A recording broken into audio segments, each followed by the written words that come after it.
Москвадан Казакстанга 5 пересадка үйүңүздөрдөн барып алып кетебиз. Кирди чыкты кылабыз жана жолдо документтериңиздерге да жардам беребиз. Машинабыз таза жана ыңгайлуу. Сиздерди жолдо чарчатпай, аман эсен алып барып келет. Сиздердин кызматыңыздарда өз иши мыкты билген тажрыйбалуу Эрнис. Андыктан төмөнкү номерлерге чалыңыздар, жазыңыздар. 89 296 544 564 89 250 17 16 16. Биз ар дайым сиздердин кызматыңыздарда 24 саат бою байланыштабыз. Андыктан төмөнкү номерлерге чалыңыздар, жазыңыздар. Орусиядагы мигранттарга каршы маанай. Кремль элдин көңүлүн согуштан алаксытып жатабы? Орусиянын Челябинск облусунда мигранттар эмгектенген Жашылча базарына каршы митинг өттү. Котельники шаарындагы мигранттардын намазканасына байланыштуу тергөө комитети кылмыш ишин козгоду. Ал эми Москванын жанындагы Красногорск шаарынын тургундары мигранттардын жапырт мушташынан кийин келгиндерге каршы чара көрүүнү өтүнүп бийликке кайрылды. Орусиядагы мигранттарга каршы маанайдын күчөшү эмнеге байланыштуу? Түшүнүксүз тилде сүйлөшөт, анклав жаратып жатышат. Челябинсктеги Кременкул айылынын ондогон тургуну 19 сентябрда жергиликтүү мигранттар эмгектенген базарга каршы митингге чогулушту. Мигранттар борбордук сейилдөөчү жайларды, оюн аянтчаларын басып алышты. Өздөрүн агрессивдүү алып жүрүшөт. Туш келди жерди ажатканага айланышты. Түшүнүксүз тилде сүйлөшөт. Батирлерди сатып алып, анклав жаратып жатышат. Бизге мунун эмне кереги бар? Балдарыбызды көчөгө чыгаргандан коркобуз, деди митингге чыккандардын бири. Акциянын катышуучуларынын эсебинде бул соода жайы мыйзамсыз негизделген жана ал жер негизи башка максаттарга багытталган. Мигранты все как есть телеграм-каналы белгилегендей, акция маалында жергиликтүү бийлик коопсуздук чараларды күчөтүп, жолдорду өрт өчүрүүчү жана жүк ташуучу машиналар менен тосуп салган.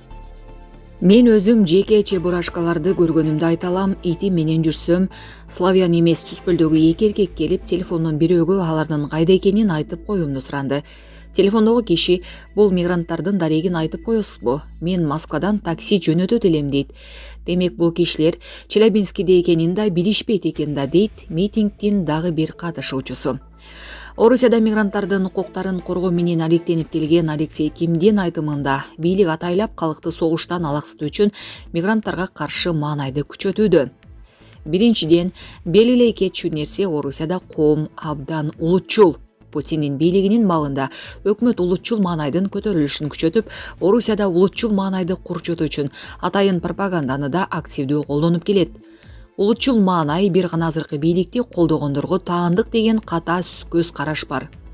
Андай эмес, улутчулдук Орусияда кеңири жайылган. Акыркы окуяларды, анын ичинде адамдарды качан жарандык алганына байланыштуу бөлүп жарып аткан мыйзам чыгаруучулардын сунуштарын көрүп, Орусияда азыр апартеид режими түзүлүп жаткандай деген жыйынтыкка келдим, дейт Ким Азаттыкка бөлүшкөн комментарийинде.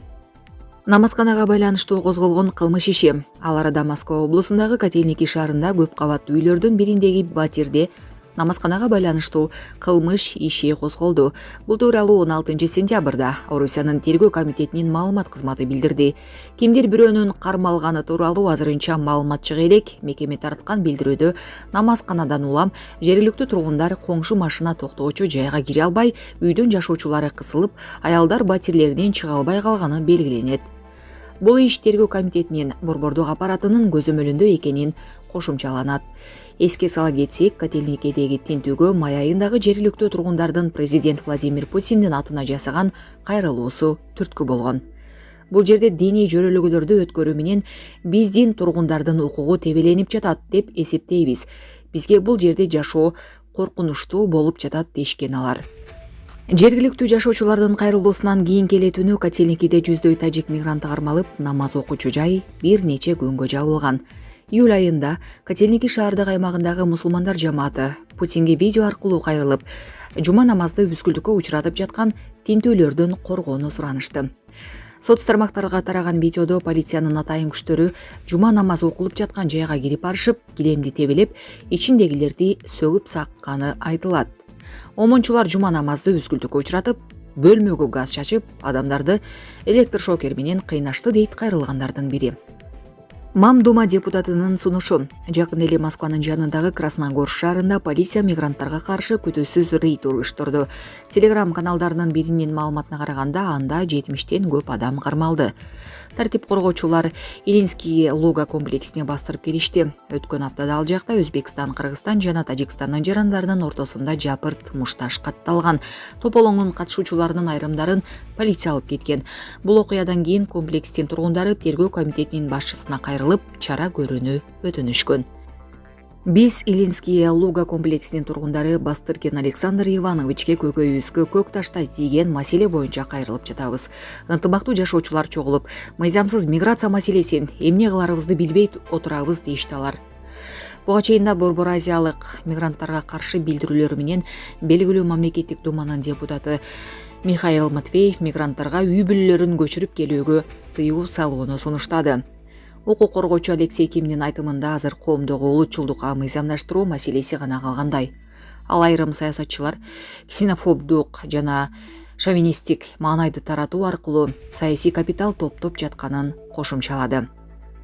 Орусиянын бийлиги мигранттарга жана улуттук азчылыктарга колдонуп жаткан тактикаларды кийин баарына колдонушу мүмкүн дейт Ким. Орусияда Борбор Азиядан барган мигранттарга каршы масштабтуу рейдтер күчөп жаткан маалда президент Владимир Путин бул маселеге кайрылды. Ал өлкөдө мигранттардын геттосун түзүүгө жол берилбеши керек деп билдирди. Булак Заттык.